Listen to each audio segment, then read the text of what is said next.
Um, but yeah, welcome everyone. Thanks for tuning in. This is the first Supabase Twitter space, and this is the third launch week.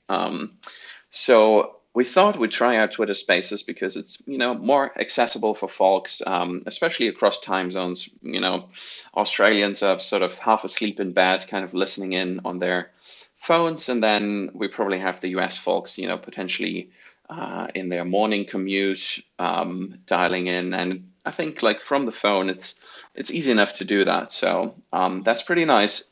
Wherever you are, thanks for tuning in. As you might know, Supabase is a fully remote company, and yeah, for me, or for many, or for some on the team, we're here in Singapore, and it's 11 p.m. at the moment, so it's nice and quiet. Still pretty hot, as some of us sitting in a WeWork. Well, luckily I'm not. I'm just sitting in my home office with lovely air conditioning, but some folks are sitting in a sweaty WeWork because they turned the aircon off there because it's nighttime and they think, okay.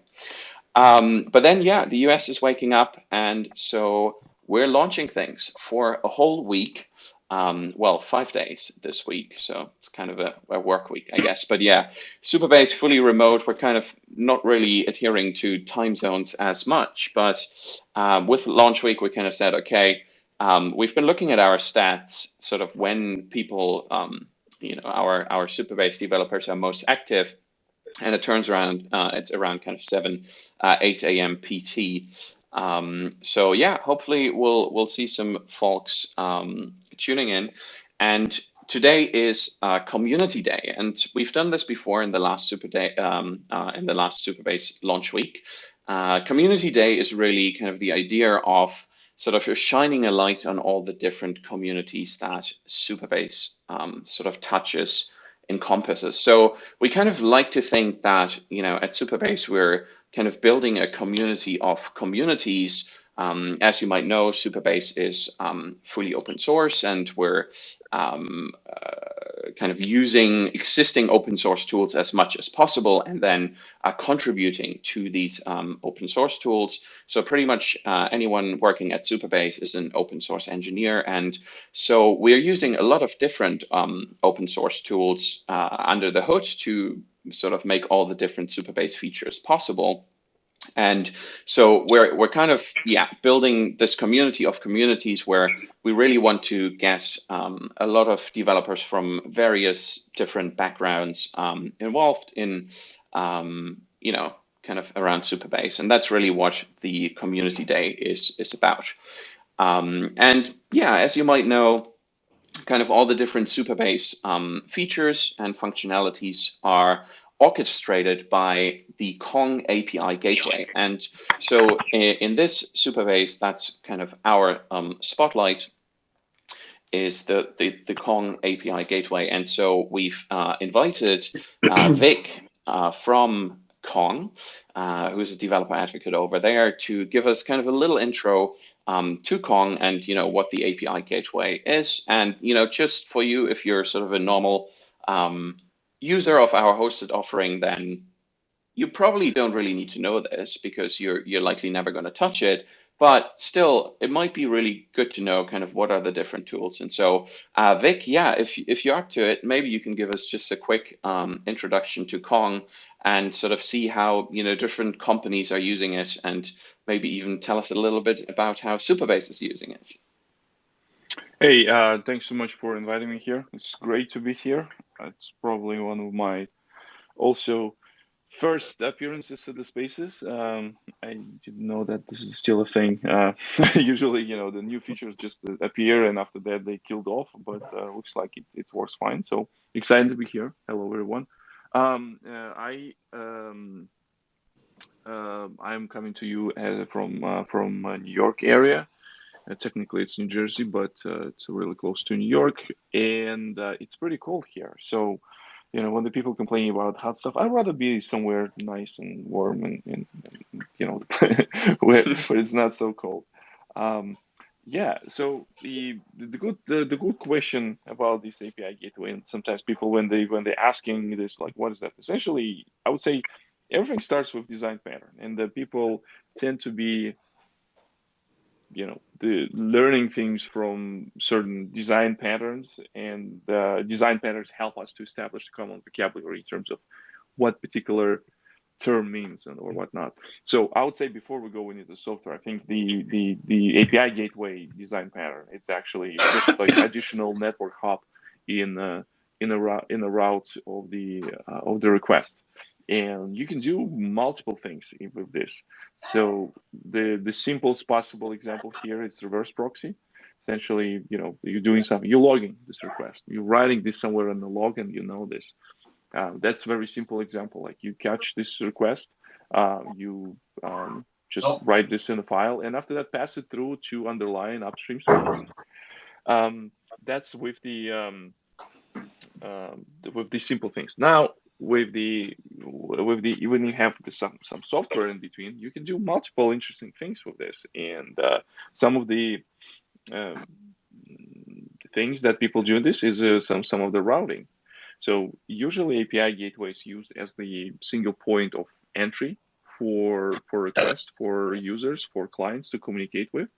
And with gateway, you can, based on the different routes and different rules, you can forward this to like underlying service or whatnot. So that's in a nutshell. Clone itself is a tool and software built on top of Nginx as a HTTP server, but Kong also brings the interesting piece of runtime together. So there was a Lua module for Nginx that allows to execute some of the Lua code within gateway within the web server itself. And on top of this, the people built a framework called OpenResting. And Kong is relying on this stuff very actively. Kong has very vast ecosystem of plugins that available for people to use. Those plugins initially were written in Lua, but right now there's a bunch of different SDKs available for different languages. So you can write plugins in JavaScript, Python, Go, and obviously Lua as well. And you can extend this functionality from simply logging to file to logging to places like Kafka or Elastic or what have you. You can do some of the interesting things with requests. You can do transformation of requests. You can do transformation of response if your upstream service sending some response that the consumer of this service is not expecting. You can do some transformation of this, and as as was mentioned earlier, that many people might not even notice when the Kong runs as a part of the product and handling on the routes. My people even not notice that Kong is there. The easiest thing to see if the Kong is there is just like inspect some headers, because Kong provides some of the headers in terms of like what's going to be latency between request and the upstream service, stuff like that. So I will happy to answer any questions if there are any questions here in this space. So that's in a nutshell. I don't know. Yeah. My explanation was clear enough. No, that's great, and I think yeah, I mean it's interesting if you're never exposed to it. You might not really understand, what's the point. But I think what's really nice and powerful is kind of the whole orchestration of all the different Supabase features. And for example, I think I love the example of Supabase Auth in combination with Postgres and kind of role level security. But then also using Supabase Auth with storage and kind of all of that sort of the authentication hand through and orchestration of the different APIs that are underlying is kind of happening through Kong. And so yeah, thanks Emil for working on Kong and also working on it open source. So that's fantastic to be using such great open source tools. Yeah, and thanks, Vic, for joining us and also recording a video for our blog post. So yeah, if you haven't seen it, we've published a blog post about Community Day, kind of outlining all of this, which we're sort of talking about now. And we started with Kong because Kong is sort of the top layer, the API gateway, where everything, all your API requests to Supabase come through, and then they are routed accordingly. And so, as you know, we use Postgres as the database, and then Postgres with the REST.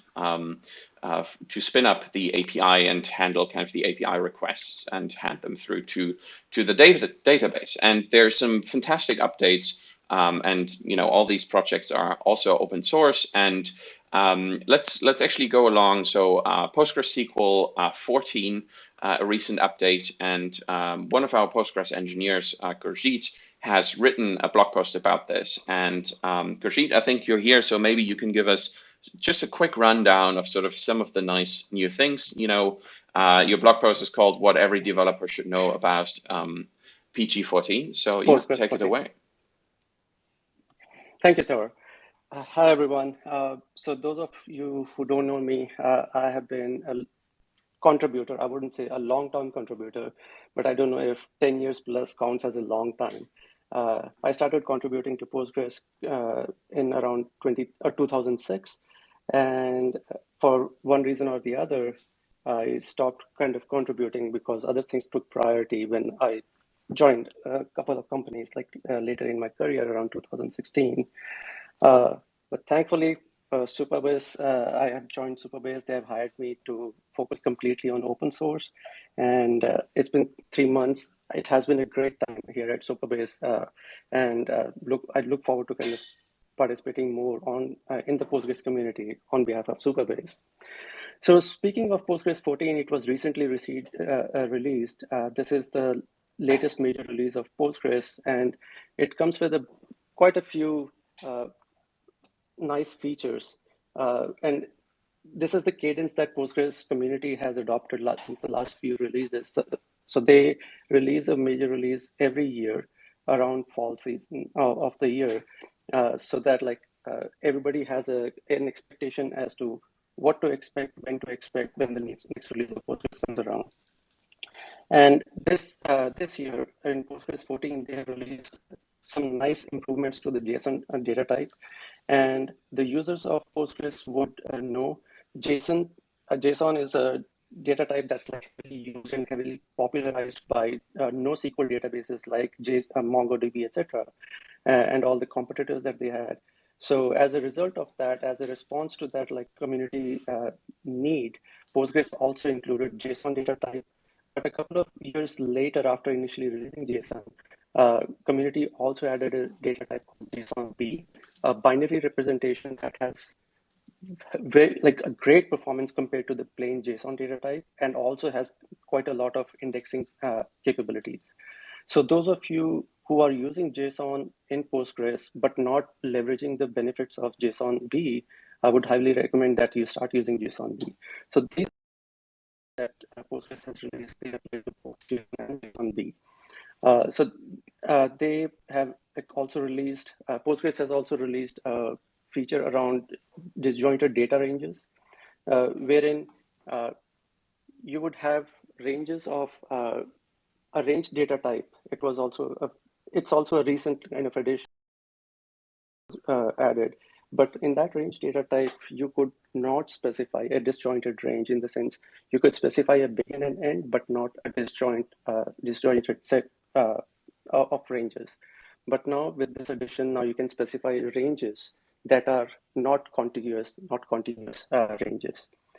So this will also come in handy for things like reservation systems. You have to avoid conflicts over certain ranges of say reservation, or if you have sensor data that needs to be kind of within certain range, but another valid, some ranges, some subset of that range is not a valid range. Coming to performance,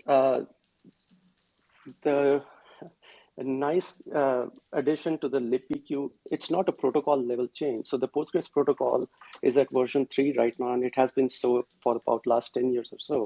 But the nice thing, and then a kind of a great thing about the protocol is that it's kind of extensible, and that also speaks to the ingenuity of the community, the developers and hackers at the Postgres community, that they are able to leverage the same protocol without breaking backwards compatibility with any of the old applications, but continuously add new features, new abilities. For example, the replication protocol is also baked on or built on top of the base libpq, the front-end backend protocol of Postgres version 3. So this new feature that they have added, this is called query pipelining, wherein the application can start sending the data, and it is enabled in the libpq library, that is the C-based library that is used for many other connectors as well, like ODBC and JDBC. If you are using, or any application uses libpq as their base communication library for Postgres, they can leverage this feature wherein you can start sending multiple queries, and the libpq library will handle the pipelining of the queries. So the application doesn't have to wait for response of the first query before starting to send the next query. So you can send multiple queries and start processing the response of the queries as they come along. So it's like bidirectional query pipelining. And then there are quite a few additions around monitoring and troubleshooting system views. What are they called? Like system views in Oracle world or other databases worlds. So here, Postgres has added nice features around being able to track your queries so that you can assign a query, or a built-in feature to assign an ID to a query. Although this is a very heavy feature in the sense that it takes up resources. So you want to enable this only for places where you are trying to do some troubleshooting. So it assigns a unique ID. That unique ID is visible in your system views while the database is running, while the queries are running. So you can take that. And this ID is also visible or provided in the log output if you use the proper logging features. So this assigning of the computed query ID is a very nice feature for monitoring for those situations where we are trying to troubleshoot performance problems. And Postgres, when I started using Postgres, there was a book released that compared many databases. I forget the name of the book. It was a small book. It was not like a, but it compared like many databases, and it claimed that Postgres is the database that is most secure by default. That means in its default configuration, the moment you install it, it is the most secure database compared to the others. Others leave some security holes open by default. And Postgres community has continued that tradition. They continue to be very strongly focused on security. There are very few incidents where we have found zero-day bugs in Postgres. And whenever anything related to security comes along, the community takes it very seriously and like releases the patches in a responsible manner, coordinated with the big vendors or other distributions, as well as the cloud providers, coordinated with them. So continuing in the same tradition, they have released or added a new feature that now allows you to track and assign permissions, like a group of permissions to a certain user or a role that represents a certain group of users. And this also kind of adds on to the various authentication mechanisms that are already built in. So you don't have to kind of tweak the authentication mechanisms behind Postgres. So as I end in the blog post, this is only the tip of iceberg. There are many new things that are released in Postgres. Very other minor things that may not be of wider interest, but please go check out the Postgres release notes for version 14, and you will see all the things that are listed there. And this is especially important for people who are moving from any previous major release, version 13, 12, 11, 10, or 9.6, etc. Because between major version releases, Postgres may introduce backward compatibility breaks as well as performance differences. So when you're upgrading, please release the note. Please read the release notes to make sure that your application is not impacted by any of those changes.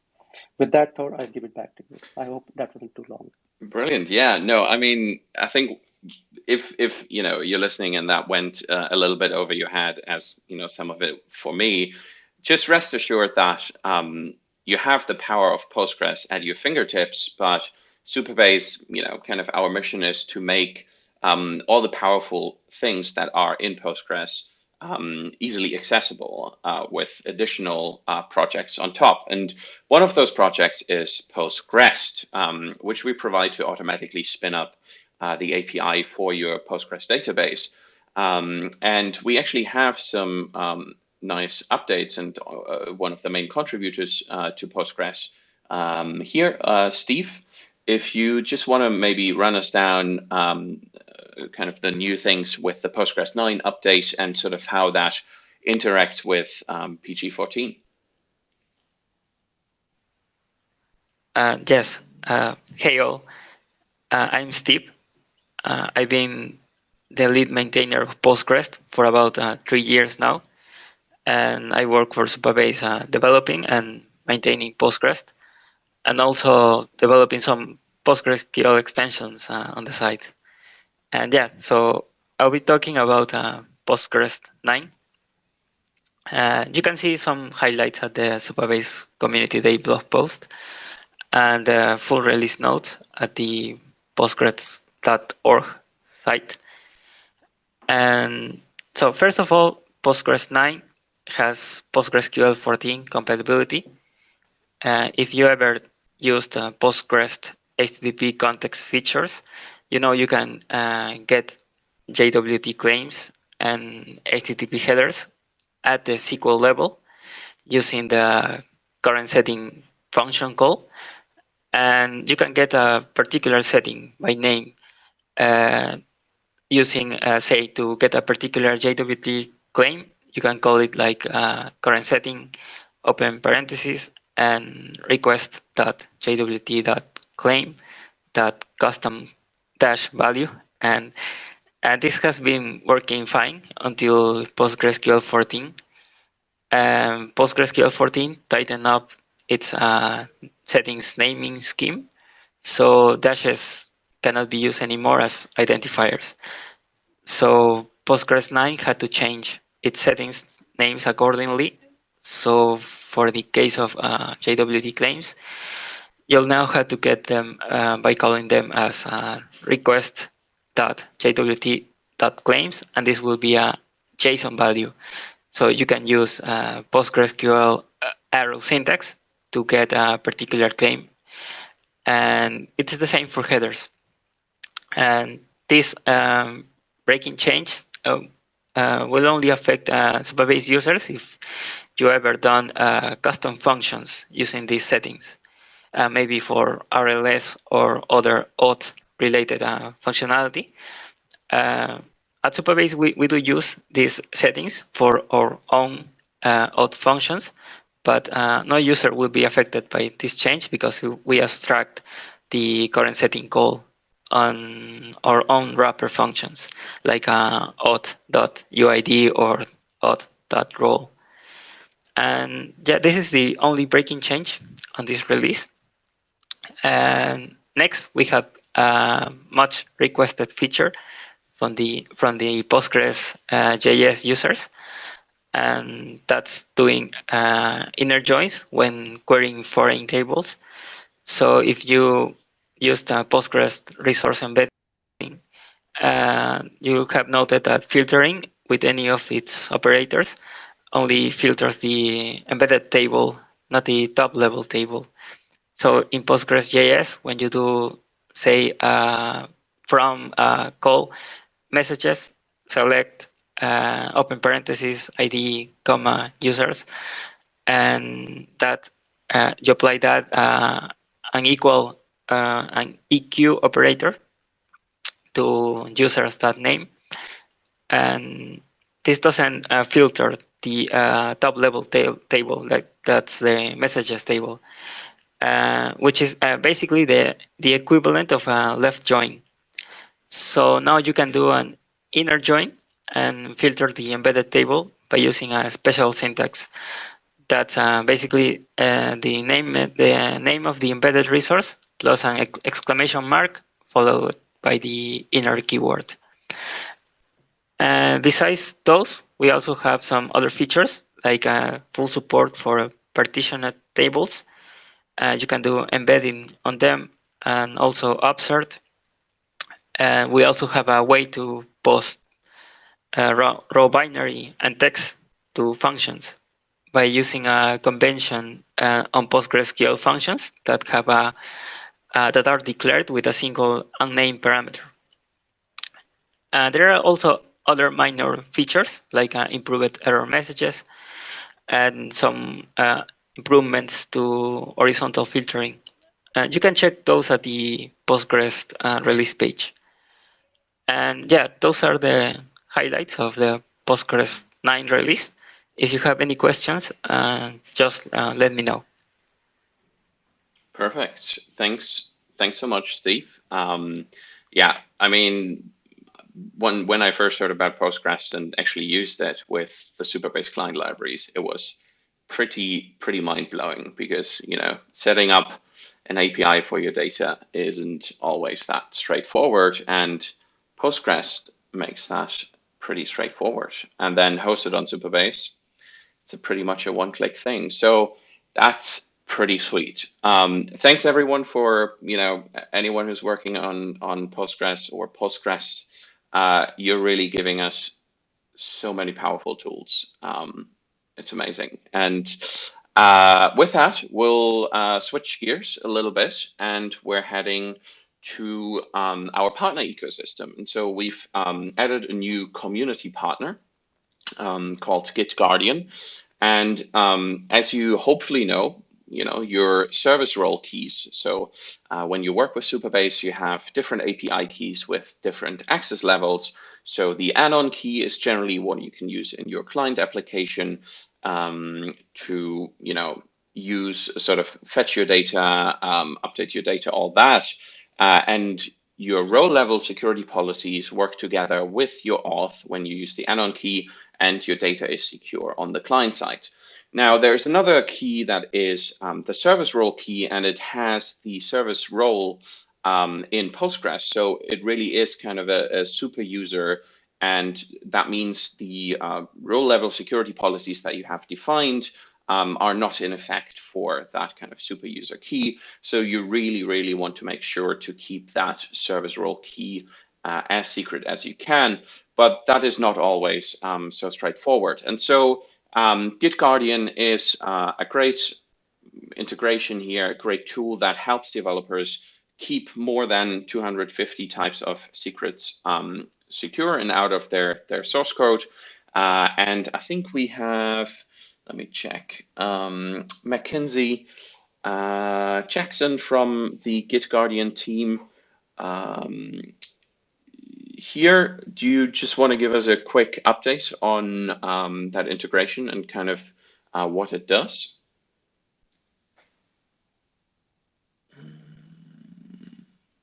Okay, I'm not sure if Mackenzie was able to join. He might not have. Maybe it's time zone related, or yeah, I think the thing with Twitter Spaces is you have to be on your phone for it to work. So sorry, we're still kind of working out the kinks here. But when you go to the Supabase blog, we've added it to our blog post there, and you can just link out to the docs. So basically what it does is if you use GitGuardian, it can automatically detect if you're leaking any service role key as well as the JWT secret. If you're including that anywhere in your code, it can help you identify that and then gives you ways to mitigate it. Currently, you would have to actually reach out via support to roll the secret, but we're working on ways to kind of automatically do that. And so, yes, please keep your secrets secure and let us know if anything should have happened to them. Okay, cool. And with that, we'll move over to the auth updates. Actually, we've invited one of the contributors, Harry. I don't think he's joined yet. He might still be in school. I think he said he's running home from school. So I think the cool thing is, contributors to Supabase. Oh, Harry, you're there. Brilliant. So let's actually do the auth updates. And I hope you weren't running too fast, or you're not in traffic or anything. But yes, the beauty of everything open source is a lot of people can get involved. And so Harry and some other folks actually got involved and added some new auth features. And Harry, do you quickly want to run us through kind of what you did there? And I think actually you're working on some new stuff as well. Yeah, so I saw that there's a tweet went out. You guys wanted people to add new providers, so I had a look and added a few. I think so far it's LinkedIn is in the works, WorkOS. I know Slack and Spotify got added, and like you said, yeah, Ethereum is very close to being added as well. Harry, maybe as well you want to give everyone a bit of background on yourself, just so everyone knows who you are. Yeah, my name's Harry. I am from the UK and I am a high school student. How old are you, Harry? 15. Yeah, see, this is what I love about open source. So you can just jump in, no matter how old you are, and you can't sue us for any free labor. Hopefully not, Harry. But no, Harry's been killing it in the auth libraries he's added. I think four providers already, which is really incredible. I think at age 15, I don't know what I was doing with my life. So that's cool. Thanks, Harry. Yes, thanks, Emil, and hopefully we've been reimbursing you a little bit with some swag. If not, we'll get right on that. But yeah, thanks, Emil, Harry, and also Monster Developer did add the MessageBird integration to do phone authentication. So next to Twilio, you can now alternatively use MessageBird as well for your two-factor phone auth.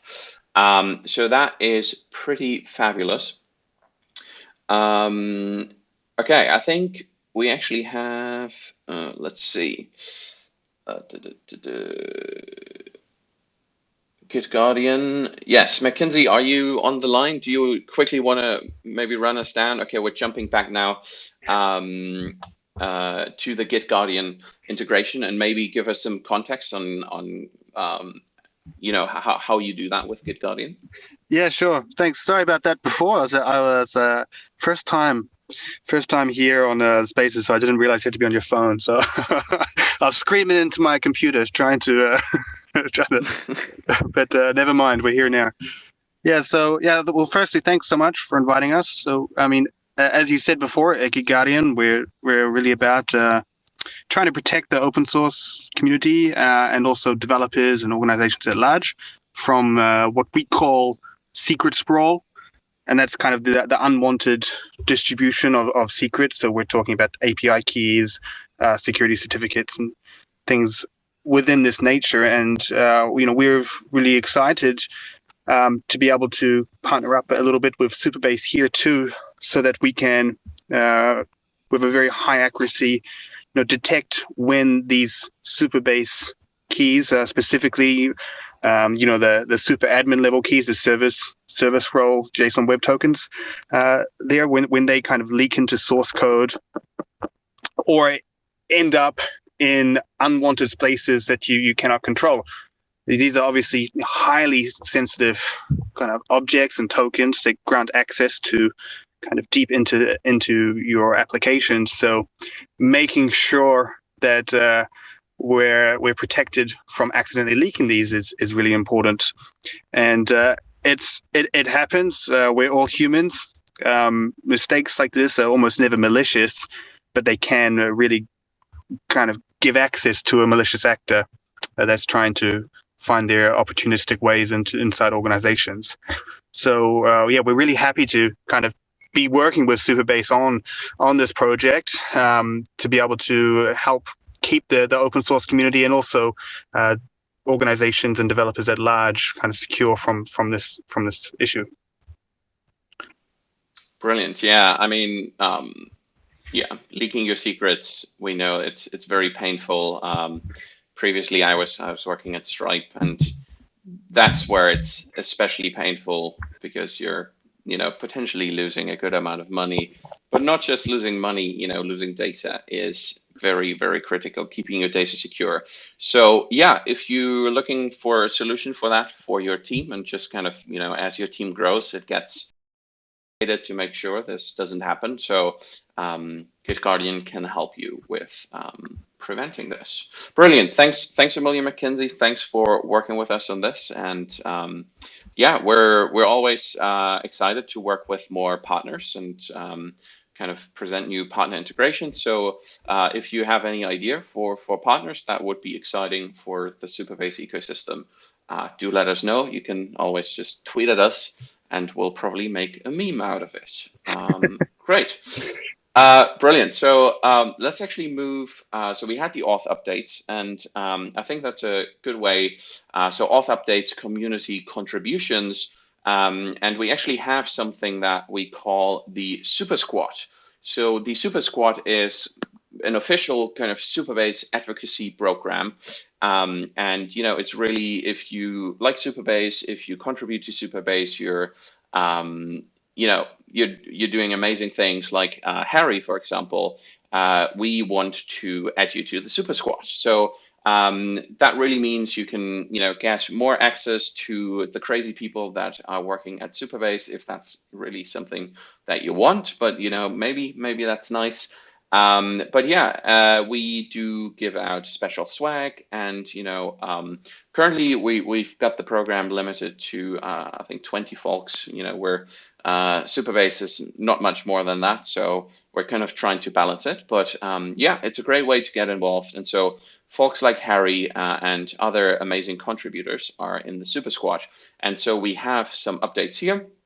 I don't know if Joel is on the line. So Joel is one of the maintainers of the Python client library, but I think he might actually be asleep, which is fair enough. It's approaching midnight in Singapore, so yeah, have a good rest. But if you check out the blog post, the cool thing is that he can actually now sleep a little bit more, because he has managed to find more contributors to the Python client libraries.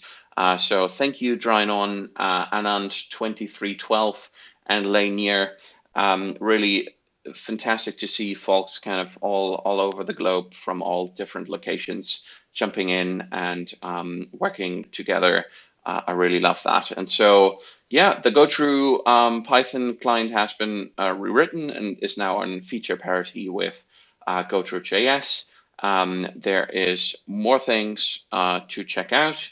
For example, you can now install with just calling it Supabase. So the main Supabase namespace is now there in the Python package manager.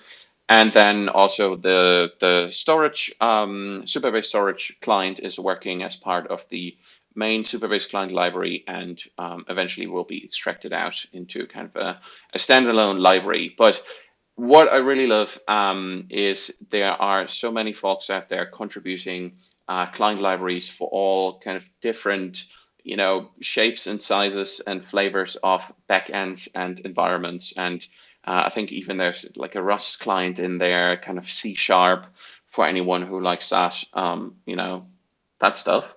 Yeah, and really thank you for contributing to the client libraries. It really makes everyone's life so much easier. Thanks, Emil. Cool. Yeah, and if you're interested in the Super Squad program, we have a link there as well. You can check that out, and we'd love for you to yeah, get engaged with us, if we can call it that, official. And then one thing, it's not just kind of open source contributions that are being made, but another amazing thing is tutorials and integration guides. And really, it is amazing the quality of documentation and guides and tutorials and videos that folks are standing up. Really amazing stuff. And we've linked a couple here. So there's one brand new one, the Supabase and Svelte kit. So you can check that out. Built Twitter in 75 minutes. So yeah, you might actually be able to build a better Twitter Spaces in yeah, that time. Who knows? But yeah, there is some good stuff with Auth0 and Vercel. Working with Prisma, you might like Prisma and kind of those like strongly typed sort of generated client libraries for your schema. Prisma works with Postgres. Supabase is pretty much just Postgres. So if you like Prisma, knock yourself out. Thanks also to our Prisma friends building amazing open source stuff over there in Berlin. Really great stuff. And yeah, you can work with no-code tools. There's a great guide with DraftBit as well. So that really, yeah, we love it. Everyone's getting involved. And yeah, Vue.js 3 is in there. Stencil and Supabase. Yeah, the Ionic community actually has been getting involved and doing some really cool stuff. And we're just, sitting here and retreating practically. And it's fabulous. Our jaws are wide open. So thanks a million for that. And with that, we're actually moving into some developer stories section. And, yeah, if you check out madewithsupabase.com, it's a really cool project from another Super Squad member, Cernonia, also over here in the time zone. Thanks so much, Cernonia, for curating kind of that list of users. And anytime we go on that page and we see kind of the new projects that are being added, it just blows our mind.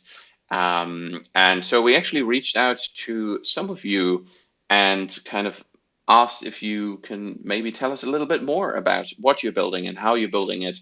And we've gotten really great user stories back and on video. And so if you need inspiration, of building things, and it's really, there's some incredible things being built with Supabase. Do check out the playlists we've linked in the blog post. Check it out. And we also have some folks here. I think, let me see. We have, is Vishal still here from AppSmith?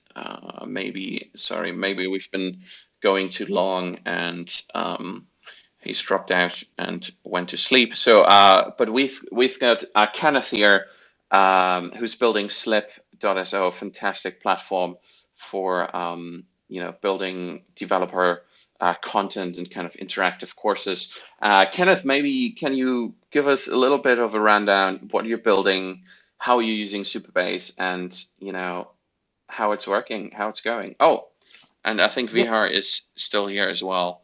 So yeah, okay, you guys fight it out. Who wants to go first? Cool, yeah, happy to chat about it. Thank you. Hey everybody, I'm Kenneth. I am the founder of Slip. We are a Y Combinator backed company. We're a marketplace for interactive programming courses. And we started using Supabase actually, I think during our YC batch is kind of when we switched. And we initially switched because we were looking for kind of like a better and easier like Postgres hosted provider. And like what we ended up finding out was like Supabase was much more than that, and it's kind of really accelerated like the ability for us to ship fast. I think like one of the most important things like in a startup is like can you ship fast and iterate and talk to users and like build things people actually want to use. And I think Supabase is actually like one of the main tools that helps us do that. And we're a tiny team right now. We're 4 people, but as we've added people and grown the team over the last 3 or 4 months, it's been really cool to see how easy new developers can kind of get onboarded to Supabase. And it's also like really cool knowing like it's backed by like this kind of like battle hardened tested database that's used in like tens of thousands of companies and across the world. And yeah, we're obviously like huge Supabase fans. Like we use it for tons of stuff. Like it just makes like iteration like so fast and kind of lets us like focus on things that move the needle for our customers rather than kind of like reinventing the wheel. So yeah. Kenneth, yeah, thanks a million, and we love it. You're all over Twitter, shouting about Supabase, and you seem to genuinely like it. So, thanks a million for being an advocate as well, and working with us, bringing in your feature requests. We really love working with y'all. Yeah, for sure. Thank you, guys. Cool. Yeah, and then I think to round off the night, we're almost an hour in, almost midnight here. Thanks. Wait, where are we? Speakers. VR, are you still on from AppSmith? Hey Thor, yeah, I'm available. Can you hear me? Yes, brilliant. Great. All right. Should I go ahead with Oh talking yeah. about? Do you maybe just want to give us a rundown of AppSmith, kind of what you're doing, what you're building, and how sort of Supabase fits into that? Great, awesome. All right, folks. Thanks for having me, and I'm super excited to be a part of Supabase launch week. So, folks who don't me, I'm Vihar. I'm a developer advocate at AppSmith, joining from India. I think most of us here should be aware of AppSmith already. We are very good friends with folks at Supabase. In the past, we had done some awesome live demos. For folks who are new, AppSmith is a low-code open source platform that lets you build dashboards, admin panels, CRUD apps, internal tools in under a few minutes. The way we do it with AppSmith is we have widgets, which are UI components that you can simply drag and drop onto canvas, say a table, a list, a button, etc. Next, we have data sources. For example, Postgres, MongoDB, Google Sheets. You can literally leverage any data source that's on AppSmith to connect to the APIs and data queries, and then you can simply put them onto widgets to build your applications. So today on AppSmith, so far we have more than 35 UI widgets and more than 15 integration, and we have a lot more coming up. Not just that, AppSmith lets you use JavaScript to implement custom logics, transformations, and chained actions on your data anywhere across the platform. Which is like the super cool thing. And coming to my favorite part, Supabase has been one of the strongest allies for our team at AppSmith. It's our go-to platform whenever we need a Postgres instance on our internal apps. Myself, I had personally used Supabase multiple times while building apps on AppSmith. I love how easily we can create and customize Postgres tables without writing any piece of code. And of course, it comes with a great UI, which is super cool and easy to use. Soon we are also planning to have a Supabase integration inside AppSmith as one of the core integrations to quickly connect to APIs and also to create to connect to Supabase database, Postgres database. So that's still work in progress. We will be letting you know on that soon. And you can always expect a bunch of tutorials and live demos on these as well on how we can leverage Supabase and as backend and AppSmith as frontend for your dashboards, admin panels, and many more. So I think that's all. Awesome. Be sure to check out AppSmith at appsmith.com. We also have our community on Discord. Do join us in case if you have any queries connecting to your Supabase database or having any queries on AppSmith. Yeah, thanks for having me. Brilliant. Yes, thanks for here, and thanks for staying up so late for launch week and community day. We really appreciate it. And yeah, if you don't have enough Supabase in your life already, we have just opened up our TikTok channel. We're pretending to be young foxes and are now on TikTok. Actually, Ant, one of the co-founders, is pretty much doing like an evening course on how to do TikTok from the local Singapore youth groups. So yeah, if you want to check that out, and we're doing some swag drops over there. So throughout launch week, if you follow us on TikTok, we'll randomly find 10 people and we'll get you some Supabase swag. So yeah, let's see TikTok, developer TikTok. Maybe there's a space for that as well.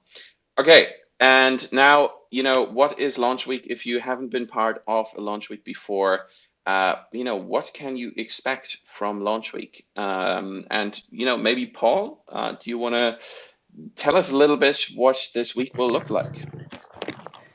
Yeah, I guess, and maybe and you can jump in as well if I miss anything. But basically, we have this idea. Actually, there's a great blog post that Anne wrote the other day about how we launch at Supabase. And the launch week actually started after we went through Y Combinator and we had demo day, and we had this 3-month deadline ahead of us where we just shipped nonstop until we reached that deadline.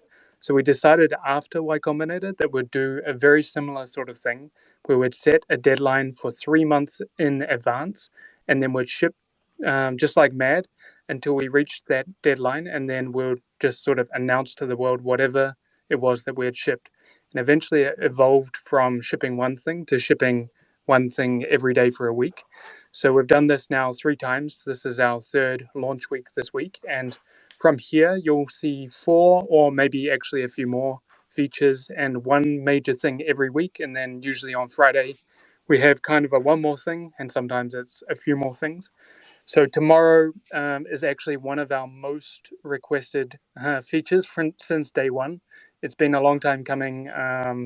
Probably, well, if you go and look at the blog post, you'll be able to see or be able to guess. Or if you go to our repos, you'll probably be able to guess because we build in public. We just haven't really announced it yet. So there's a really big feature. Wednesday is, I won't hide this one because it's been asked so much. Our real-time server never had row-level security. So on Wednesday, we're releasing a feature for real-time row-level security, and that will enable, a lot of more enterprise use cases. It was kind of one of the things that was holding us back from really moving out of beta. So that one's really a great one for Supabase. Thursday, we've got quite a big secret announcement. I don't think anyone will be able to guess what it is. And then Friday, we've got a couple of nice things to round out the week. Fabulous. Yeah, and I think I forgot to mention PG14 and Postgres 9. That will be available to new Supabase projects starting tomorrow. Is that correct? Yeah, and Postgres 9 will actually be available to all projects, PG14 for all new projects starting tomorrow. Fabulous. So 24 more hours.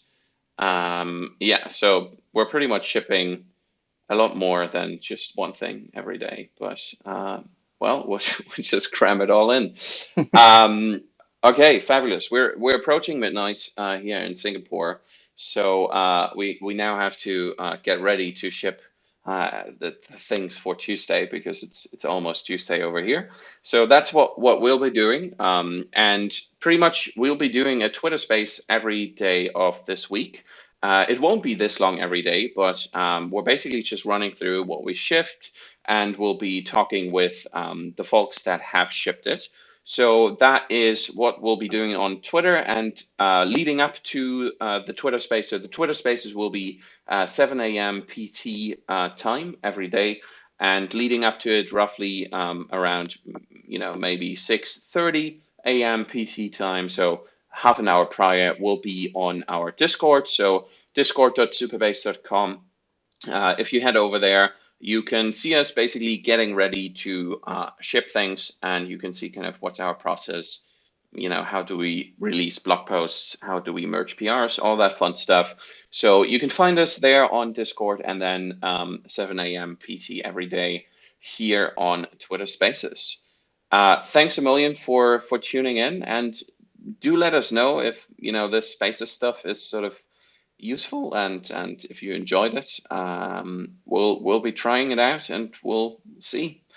Yeah, thanks a mil for tuning in, and wherever you are, have a good day, have a good night, and be shipping. All right, good night, folks. Good day.